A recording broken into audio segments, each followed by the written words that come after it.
On a cloudy fall day, a Soviet Tu-95 bomber flies over the island Novaya Zemlya, located in the Arctic Sea. Reaching a height of 35,000 feet, the pilot drops his ordnance. The Tsar Bomba, a 50-megaton nuclear bomb.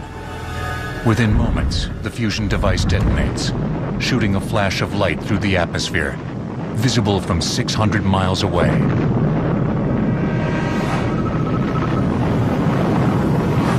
It was, and remains, the largest nuclear detonation in history. It was originally designed to be 100 megatons. It very nearly killed the senior officer who was piloting the aircraft that dropped the test article. Capable of destroying everything within a 15-mile radius and delivering third-degree burns within a 64-mile radius. The Tsar Bomba remains the final word in total annihilation of an enemy target. Today, the Tsar Bomba is but a reminder of the Cold War arms race and the danger of an all-out nuclear war that would have likely caused the destruction of both the US and Soviet Union, if not the world.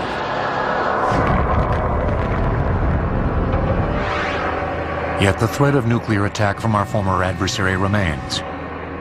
The risk of accidental attack is more serious, I think, than most people realize. The Russians maintain a large nuclear arsenal.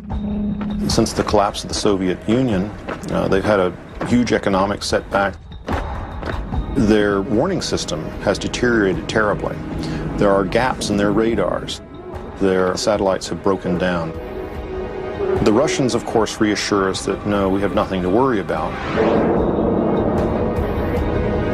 But the consequences would be so grave that we should take it very, very seriously, even if it has a minuscule chance of happening at all. The threat of a nuclear attack from a rogue nation or a well-organized stateless group is also cause for grave concern. Whether North Korea has nuclear weapons is very much in the press today. So should terrorists get their hands on sufficient nuclear materials, either to make a non-nuclear weapon, a radiological weapon, or to actually get a nuclear detonation, however small, would be a horrendous attack.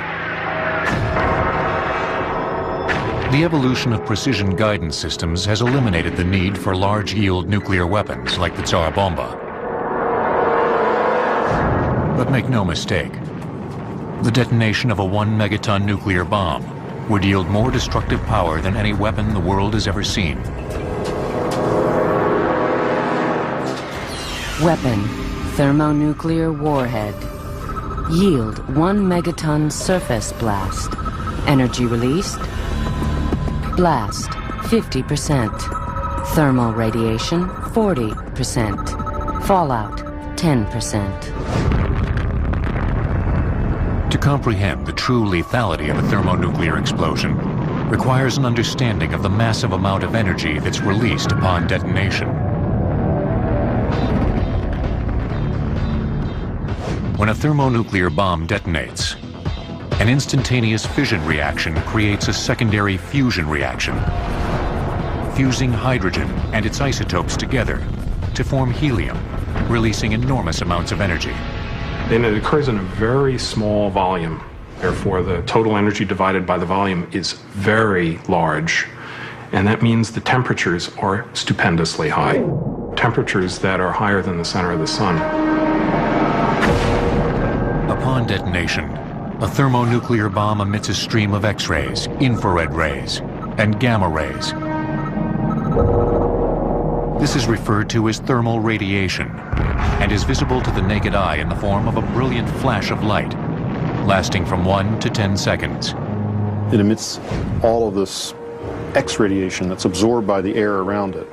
The outside of the air is burning. It's forming basically smog. The nitrogen and the oxygen are reacting, turns brown, and so the light coming out actually goes down until that burns off, and then it goes up again. The heat from the infrared rays will set people and buildings on fire. The X-rays will irradiate those closest to the explosion. The X-rays don't get very far. They're absorbed by the air. The air is then heated up by these X-rays to millions of degrees. The immense heat expands the air around the point of impact, creating a spherical shock wave and winds that can reach hundreds of miles per hour.